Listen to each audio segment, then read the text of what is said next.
Electrical জিনিস যে সমস্ত, সেগুলো আপনাকে অগ্নিকোণে রাখা উচিত। যেগুলো আছে শরীরে সেগুলো ডিসব্যালেন্স হয়ে যাবে এবং সমস্ত কিছুই কন্ট্রোল হচ্ছে বাই বাস্তু।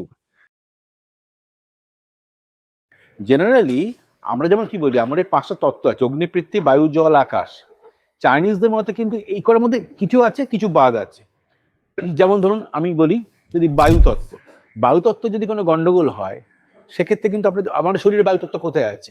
আমাদের সব শ্বাস দিয়ে নিচ্ছি, এটার মধ্যে আমাদের বায়ুতত্ত্ব কাজ করছে। হুম তাহলে আমরা কি করছি? শ্বাস নিচ্ছি আর প্রশ্বাস ছাড়ছি।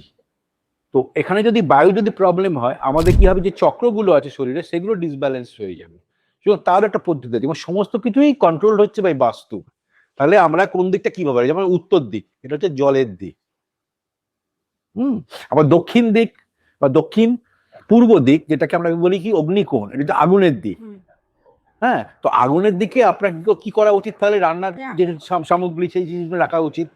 বা আপনি ধরুন এয়ার কন্ডিশন, ইলেকট্রিক্যাল জিনিস যে সমস্ত, সেগুলো আপনাকে অগ্নিকোণে রাখা উচিত। সেটা যদি আপনি জলের দিকে রাখেন, মানে উত্তর দিকে রাখেন, তাহলে কিন্তু আপনার সেই জিনিসটা ড্যামেজ হবে, মানে আপনার হয়তো বেশি দিন চলবে না। কারণ আমরা তো বলি না, ইলেকট্রনিক্স গুডস এর কোনো নিশ্চয়তা নেই কবে খারাপ হবে কবে। এইগুলো যদি আমরা বাস্তু মেনে চলি, এগুলো সবকটা কিন্তু সাইন্টিফিক।